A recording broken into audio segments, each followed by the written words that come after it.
L'espace Django, c'est une salle de concert située au Neuhof, dans le sud de la ville de Strasbourg. On est là depuis 4 ans avec un projet assez simple, faire à la fois de ce lieu un équipement de proximité dont peuvent se saisir les habitants du quartier et en même temps une salle de concert de qualité qui est en capacité d'attirer à elle des gens venus de toute l'Eurométropole et d'ailleurs. On partage également le lieu avec l'école de musique du CSC Neuhof et la médiathèque du Neuhof. Et donc on a su aussi créer des liens, des synergies entre la lecture publique, l'enseignement musical et la création, la diffusion de spectacles. Effectivement, là, cette période trouble, ça a été un choc un peu pour nous tous. Suspendre des activités qui étaient prévues, sur lesquelles on avait travaillé, suspendre le lien aux artistes, suspendre le lien au public. Comme ça, voilà, mettre en arrêt, mettre entre parenthèses notre projet, c'est forcément dur pour chacun d'entre nous, les équipes notamment. Il faut accepter l'isolement, le travail en visioconférence, accepter que ce pourquoi on se bat au quotidien, il faut attendre que ça puisse se reprendre et évidemment dans d'autres conditions. Donc on fait le dos rond et puis on essaye de rester optimiste et de garder le moral. Là, il y a plein de choses qui sont en train de se mettre en place sur la base du projet qu'on conduit depuis 4 ans. Donc on est très content là de pouvoir reprendre nos activités. Depuis le début, on a toujours considéré que notre équipement, en fait, c'était l'ensemble du Neuhof dans sa globalité. C'était la salle, mais c'est aussi tous les espaces qui entourent la salle, les rues, les salles d'attente, les écoles, les structures médico-sociales, l'ensemble des partenaires du quartier. Donc depuis le départ, on a à cœur d'aller au-devant des habitants du quartier, de construire des partenariats avec des tas de partenaires qui ne sont pas forcément issus du secteur culturel. Et puis voilà, plus largement, de s'inviter dans le quotidien des habitants du quartier avec toute une série de projets, ce que nous on appelle le post-équipement. Et on pense que cette crise donne encore plus de sens à cette dimension de notre projet. Et donc dans les semaines qui viennent, on va continuer à s'exporter en extérieur avec des projets qu'on mène depuis 4 ans. Je pense par exemple à notre série de concerts aux fenêtres. On a prévu avant le confinement 8 concerts aux fenêtres. Ces concerts aux fenêtres sont maintenus. Et quelque part, ils auront encore plus de sens aujourd'hui, puisque vraiment l'idée, c'est que les gens profitent d'un concert au pied de leur immeuble depuis leur fenêtre.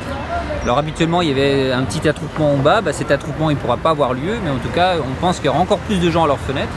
Il y aura 4 groupes pour 8 concerts étalés sur tout le mois de juillet. Un groupe de blues qui s'appelle Dirty Deep, le blues rock qui s'appelle Dirty Deep, un groupe de jazz world qui s'appelle Chiffen, un trio de chant bulgare qui s'appelle Ispolin et un groupe de rap qui se trouve être en plus un de nos pépiniéristes, la Bergerie.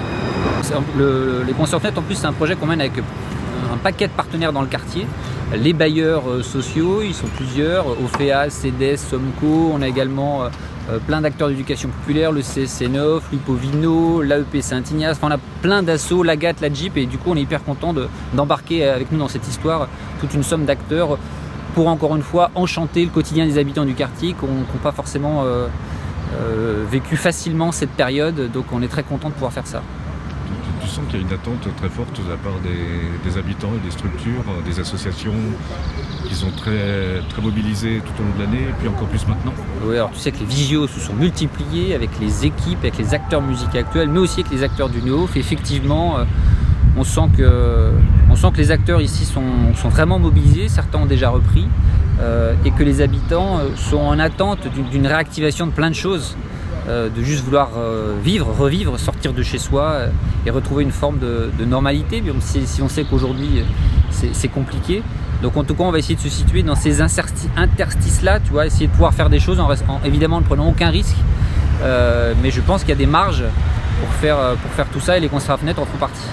On va également mettre en place dès la semaine prochaine des raids urbains. C'est l'idée d'aller un peu en impromptu dans des structures du quartier qui n'ont pas forcément pour fonction première l'art et la culture, mais celle-ci, elle a vraiment sa place. Donc on va aller par exemple à l'EHPAD Laurie Munch avec un artiste qui s'appelle Lopar Da Vinci pour offrir un moment funky aux résidents de cet EHPAD et également aux équipes soignantes. Dans le même temps, on en profitera sans doute pour aller au Leclerc, pour aller au Norma, des gens qui sont mobilisés durant évidemment le confinement pour continuer à nous nourrir quelque part. Donc on va essayer de travailler comme ça en complémentarité et en partenariat avec une somme d'acteurs dans le quartier. Il y aura également une fresque participative aux 2 rues Brantôme en partenariat avec OFEA qui est un bailleur social ici dans le quartier et l'Agathe. Et puis sans doute des petits ateliers de pratique. On est en train de mettre en place cette activité avec les écoles du quartier. Donc ça, c'est la partie en extérieur qu'on va vraiment développer. Et puis en intérieur, on est en train de mettre en place des résidences d'artistes. On accueille en ce moment le Whipper Circus, partenaire de longue date, qui est en train de créer son nouveau spectacle jeune public.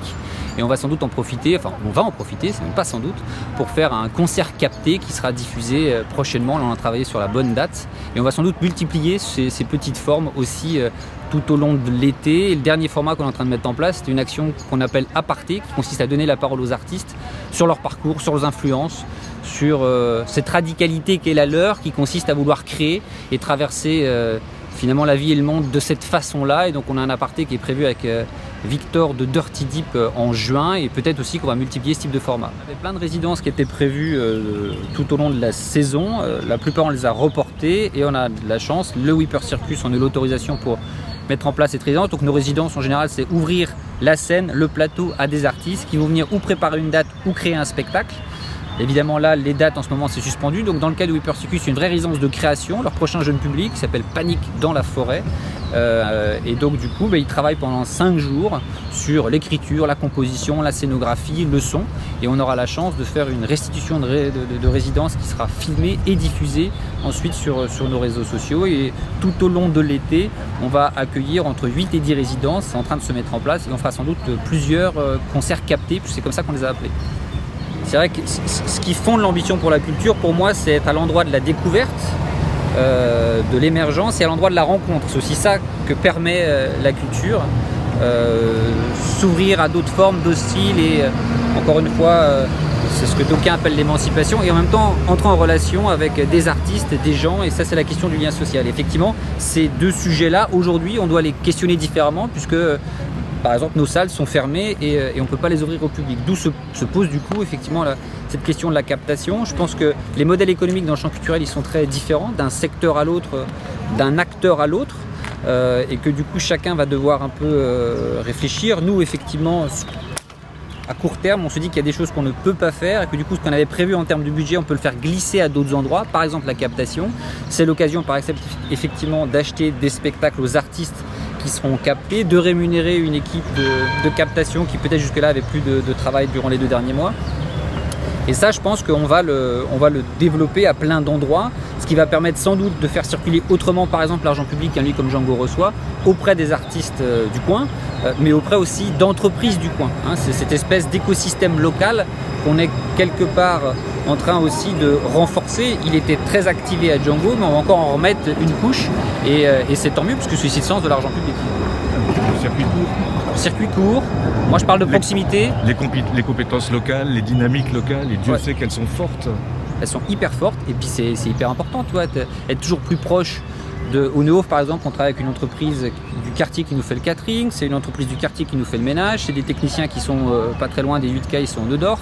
Enfin, il y a des tas de compétences au niveau local, et plutôt que d'aller chercher d'abord en extérieur, on regarde si sur notre territoire proche, on peut travailler en bonne intelligence. Et puis aussi la proximité avec les publics, les habitants. On sent qu'aujourd'hui les gens, malgré la digitalisation du moment, les gens ont besoin quand même de liens, de connexion et de vivre ensemble. Et donc tout ça, c'est hyper important de l'activer. Django, c'est un lieu de taille intermédiaire, mais on porte une vraie ambition pour la culture, et je pense que collectivement, on doit porter une ambition pour la culture. Nous, on considère que la culture, elle est au centre, au même titre que d'autres endroits de politique publique. Je pense par exemple à l'éducation. Et nous, on a toujours considéré qu'effectivement, la culture était moteur de transformation personnelle, collective, artistique, sociale, territoriale. Et je pense que c'est le moment de confirmer, de continuer à affirmer une ambition forte pour la culture qui passe par une vision. Quelle vision on peut défendre pour la culture dans le contexte actuel et puis du coup pour demain. Et ça, je pense qu'effectivement, tu l'as dit, tous les acteurs culturels doivent se mobiliser sur cette question. Les lieux, les diffuseurs, les producteurs, les artistes, les collectivités. Enfin, vraiment, il y a cette question-là. Ça renvoie à la question des artistes, ça renvoie à la question des publics, ça renvoie à la question des territoires, ça renvoie à la question de la création. Enfin, bref, les questions, elles sont multiples. Et le post-équipement, les droits culturels peut évidemment être un début de réponse par rapport à ça. Et puis derrière, il y aura effectivement la question des moyens. Là, on voit qu'un paquet d'acteurs culturels sont en grande difficulté. Et donc il faudra sans doute aussi, il y a des fonds qui sont en train de se mettre en place, mais vraiment réfléchir aussi à des plans qui seraient la traduction de cette ambition pour les politiques publiques culturelles. Rien ne remplace l'expérience de la scène, la découverte d'un artiste, le partage avec d'autres gens en amont ou en aval d'un concert, et on espère vite retrouver notre salle dans les conditions qu'on a connues, et non pas avec des espèces de cases au sol qui nous diraient où on peut se mettre et dans quelles conditions on peut vraiment apprécier un concert.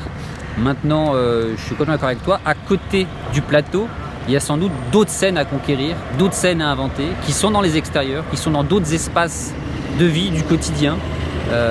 L'Horlemur a toujours existé, mais c'était peut-être un peu en périphérie. C'est peut-être l'occasion d'avoir la même ambition en fait, en extérieur qu'en intérieur. On peut mener vraiment des projets de qualité et travailler de la même manière sur la rencontre entre des artistes et des publics sur ce type de territoire. Donc j'espère que cette période-là permettra ça. Ouais.